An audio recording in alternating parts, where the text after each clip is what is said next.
शंकराचार्य अविमुक्तेश्वरानंद के अपमान पर बरेली के सिटी मजिस्ट्रेट अलंकार अग्निहोत्री ने इस्तीफा दे दिया है और इसके साथ ही साथ सरकार पर आरोप भी लगाए हैं कि ये सरकार ब्राह्मणों का नरसंहार कराना चाहती है।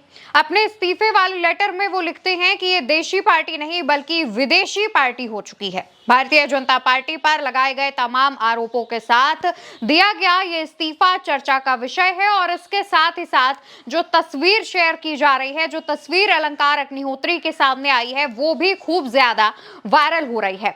इस तस्वीर में ऐसा क्या है, हम आपको दिखाते हैं। अलंकार अग्निहोत्री जो कि बरेली के सिटी मजिस्ट्रेट हैं, उन्होंने अपने हाथ में एक बड़े से चार्ट को ले रखा है और इसमें लिखा है #UGC रोल बैक, काला कानून वापस लो, शंकराचार्य और संतों का ये अपमान नहीं सहेगा हिंदुस्तान।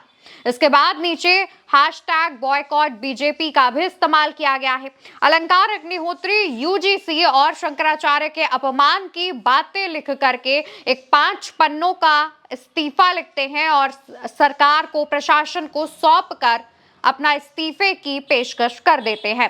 अलंकार अग्निहोत्री ने 2019 में यूपीपीसीएस क्वालिफाई किया था और उसके बाद से कई जगहों पर एसडीएम के पद पर तैनात रहे और इसके बाद हाल ही में बरेली के सिटी मजिस्ट्रेट नियुक्त किए गए थे, लेकिन उन्होंने इस्तीफा देते हुए हड़कंप मचा दिया है। प्रशासनिक अधिकारियों में भी उनके इस्तीफे को लेकर हड़कंप मचा हुआ है। इस्तीफे के बाद उन्होंने तमाम मीडिया चैनलों से बातचीत भी की। क्या कुछ कहा है, आप वो सुनिए। कुछ समय से काफी अरसे से एक ब्राह्मण विरोधी अभियान जो प्रदेश सरकार में चलाया जा रहा है, बटुक शिष्यों के साथ जिस तरीके से जो चोटी पकड़ के, जो ब्राह्मण समाज का जो चोटी और शिखा एक सांस्कृतिक धार्मिक प्रतीक है, उसका मान मर्दन किया गया। आप देखेंगे कितनी ही गंदे तरीके से चोटी पकड़ के बटुक जो शिष्य हैं, बटुक महाराज हैं, उनको घसीट के पीटा गया। कुछ जो वीडियोस हैं आप देखेंगे, बूढ़े बूढ़े सन्यासी, उनको जूतों और चप्पलों से मारा गया, पैरों से मारा गया। आप अगर ये प्रशासन के लोग ही इस तरीके से जो अगर मैसेज देंगे तो समाज के जो दूसरे वर्ग हैं वो ब्राह्मण समाज पे कितना अत्याचार करेंगे, जब प्रशासन के लोग ही इस तरीके से अत्याचार कर रहे हैं। दोस्तों, अलंकार अग्निहोत्री अपने 5 पेज के इस्तीफे वाले लेटर में ये भी लिखते हैं कि प्रयागराज माघ मेले के दौरान शंकराचार्य के शिष्यों की चोटी पकड़ी गई। क्या ब्राह्मणों के नरसंहार की तैयारी कर रही है भारतीय जनता पार्टी? वो ये सवाल भी पूछते हैं। वो बताते हैं कि किस तरीके से मौनी अमावस्या के मौके पर शंकराचार्य के ब्राह्मण बटुक शिष्यों की चोटी और शिखा पकड़कर पिटाई की गई, जो सही नहीं था, क्योंकि ब्राह्मण धर्म में चोटी जो शिखा रखते हैं बटुक, उसका अपना महत्व रहता है। लेकिन जिस तरीके से उनका अपमान किया गया वो ठीक नहीं था। अपने लेटर में वो इस बात का भी जिक्र करते हैं कि क्या आप किसी अन्य धर्म या जाति के साथ ऐसा कुछ कर सकते हैं? आज हालात ये है कि केंद्र और राज्य सरकार से सामान्य वर्ग खुद को अलग मान रहा है।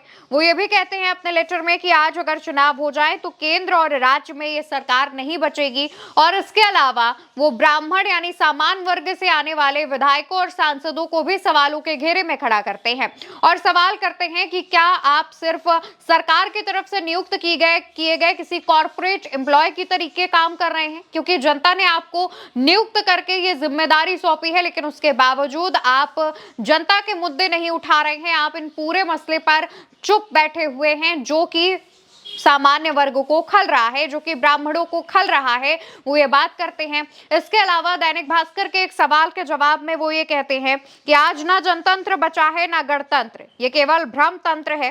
सरकारें अल्पमत में हैं और केवल बांटो और राज करो की नीति पर चल रही हैं। भाजपा भारतीय नहीं विदेशी जनता पार्टी जैसी हो गई है। वो भाजपा पर आरोप लगाते हैं कि अब वो देशी पार्टी नहीं बल्कि विदेशी जनता पार्टी हो गई है। इसके अलावा वो ये भी कहते हैं कि शंकराचार्य के ब्राह्मण बटुकों के साथ जिस तरीके की घटना की गई है, ये किसी भी साधारण ब्राह्मण को अंदर से हिला देती है। उनका कहना है, ऐसा लगता है प्रशासन और मौजूदा सरकार ब्राह्मणों और साधु संतों के खिलाफ काम कर रही है, उनकी इज्जत के साथ खिलवाड़ हो रहा है। ब्राह्मणों की बात करने वाला कोई नहीं है। वहीं अगर हम अलंकार अग्निहोत्री पर बात करें, जिन्होंने अपना ये इस्तीफा सौंपा है, तो उन्होंने 2019 में अपना यूपीपीसीएस क्वालिफाई किया था।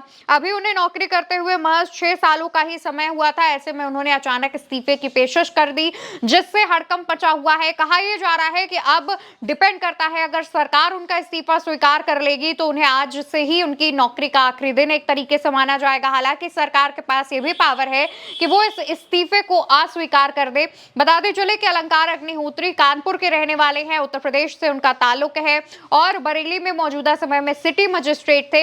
हालांकि अलंकार अग्निहोत्री ऐसे पहले व्यक्ति नहीं है जिन्होंने अविमुक्तेश्वरानंद के अपमान की बात उठाई हो। इसके अलावा अगर आप देखेंगे तो उत्तर प्रदेश के डिप्टी सीएम केशव प्रसाद मौर्य भी लगातार अविमुक्तेश्वरानंद के सम्मान की बात कर रहे हैं। जहां एक तरफ मुख्यमंत्री जो है शंकराचार्य का कई मौकों पर अपमान कर चुके हैं, उनकी पुलिस अपमान कर चुकी है, लेकिन दूसरी तरफ केशव प्रसाद मौर्य जो डिप्टी सीएम हैं वो लगातार उन्हें भगवान बता रहे हैं, जगत गुरु बता रहे हैं और उनका सम्मान करने की बात भी कह रहे हैं। तो जिस तरीके से ये मामला सामने आ रहा है और शंकराचार्य के मसले पर अब इस्तीफे देने की भी पेशकश की शुरुआत हो गई है। अब देखने वाली बात ये होगी कि ये लड़ाई आगे और कितनी ज्यादा जाती है या फिर प्रशासन इन चीजों से सबक लेकर के अब इन मामले को यहीं खत्म करने की कोई कोशिश करेगा।